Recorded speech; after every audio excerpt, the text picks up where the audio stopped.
Olá, hoje a gente vai falar sobre a voz verbal. Para falar sobre a voz verbal, é importante lembrar que essa é uma das flexões que o verbo pode sofrer.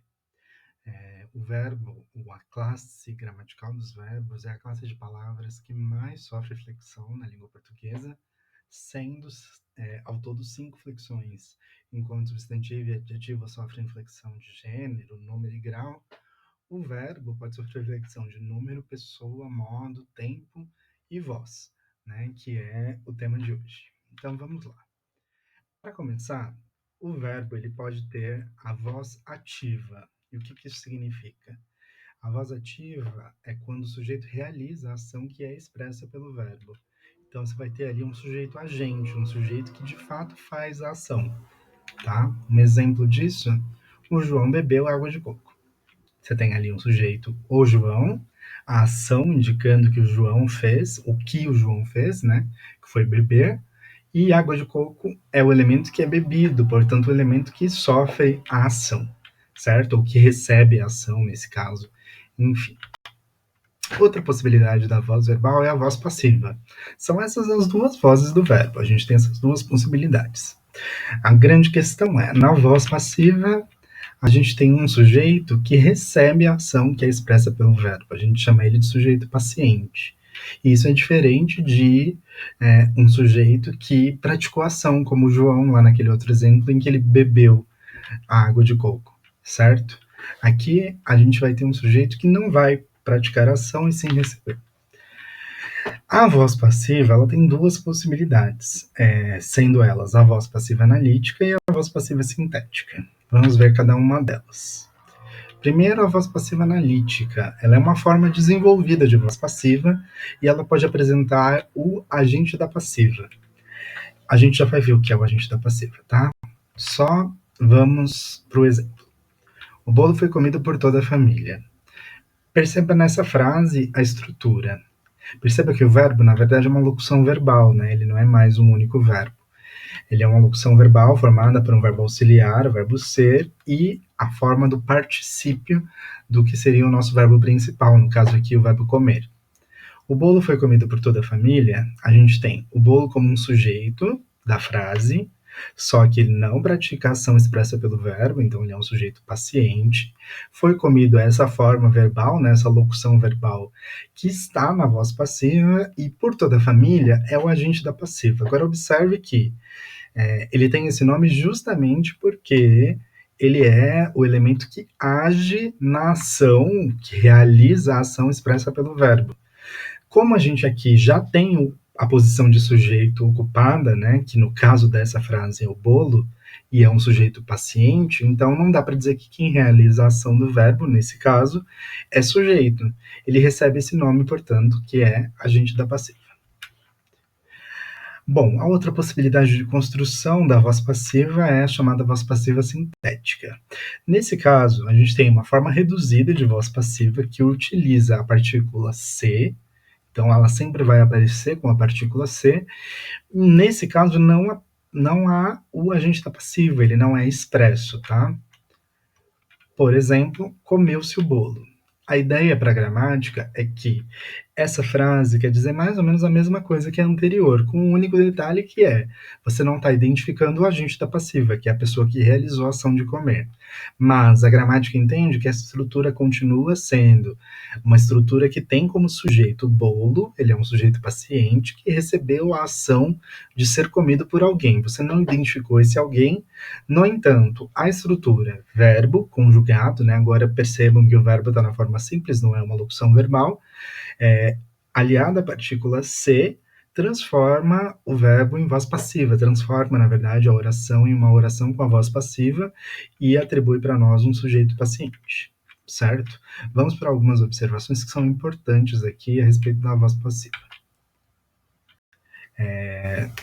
Eu até defini aqui, né, o bolo, sujeito paciente, comeu mais o ser é o verbo mais a partícula passivadora, e isso a gente entende que é a voz passiva sintética, tá?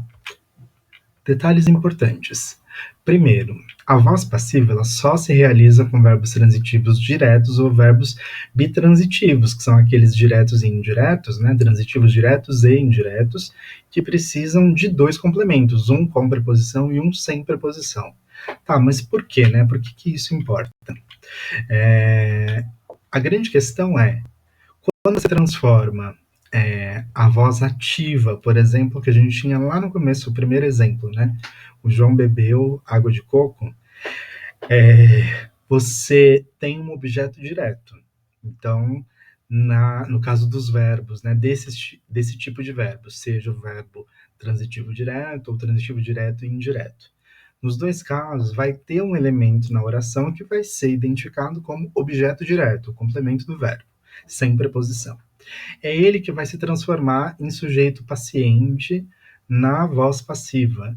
Então, a gente necessariamente precisa de um verbo que tenha esse tipo de transitividade, que exista ou que exija e exista um objeto direto que se transforme em sujeito paciente.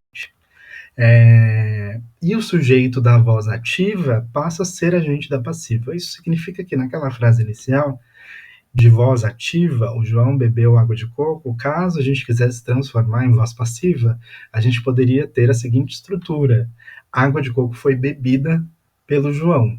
Então a gente pegou o que era o nosso objeto direto, água de coco, transformou em sujeito paciente, foi bebida, e o João, que era o sujeito na voz ativa, passa para agente da passiva.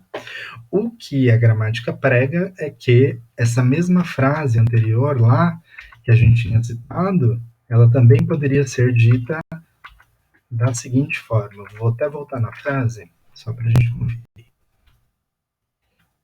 João bebeu água de coco. Nessa frase, a gente tem a voz ativa. Caso eu quisesse, eu poderia transformar na voz passiva, dizendo água de coco foi bebida pelo João, ou na voz passiva sintética, com bebeu-se água de coco. A gramática entende que a gente teria essa estrutura também, tirando só o agente da passiva, bebeu-se água de coco. Então vamos lá para uma última observação a respeito da voz passiva. Na voz passiva, o sujeito é paciente, nos casos em que se apresenta aquele que realiza a ação expressa pelo verbo, ele recebe o nome de agente da passiva, né? Já falamos sobre isso. Então, o sujeito recebe a ação expressa pelo verbo na voz passiva e aquele elemento que na frase se identifica com quem realiza a ação, a gente chama de agente da passiva. Ele só vai aparecer na voz passiva analítica. Ele pode aparecer na voz passiva analítica, na verdade nem é um elemento obrigatório. É só que na voz passiva sintética ele não vai aparecer, não há espaço na estrutura que comporte a identificação do agente da passiva. Acho que vale a pena uma última observação, que é, no caso dos verbos transitivos diretos e indiretos, esses verbos bitransitivos, a gente precisa ficar atento porque o objeto direto, né, o complemento sem preposição, ele vira sujeito paciente. Mas o objeto indireto continua o objeto indireto, que é o elemento acompanhado de preposição. Ele não vai mudar. Tá? A grande questão é, precisamos ter um verbo transitivo direto, precisamos ter, portanto, um objeto direto que seja transformado em sujeito paciente. E aí vale a pena depois dar uma estudada nas outras formas de emprego da partícula ser, porque nem sempre, como a gente está vendo, o emprego da partícula ser vai ser voz passiva sintética. Se o verbo, por exemplo, for só um verbo transitivo indireto, se ele for um verbo intransitivo ou um verbo de ligação, ele estar ligado à partícula C vão significar outras coisas que não a voz passiva sintética. Mas a grande questão aqui é fazer a diferenciação entre as duas vozes, né? A voz passiva analítica e a voz passiva sintética, tá? As duas vão ter um sujeito que recebe a ação expressa pelo verbo. A voz passiva sintética vai ser escrita com a partícula C. E para ter voz passiva, a gente precisa de um objeto direto na frase. Portanto, o verbo precisa ser ou transitivo direto ou direto e indireto. É isso. Espero que tenha ficado claro e até a próxima. Bons estudos!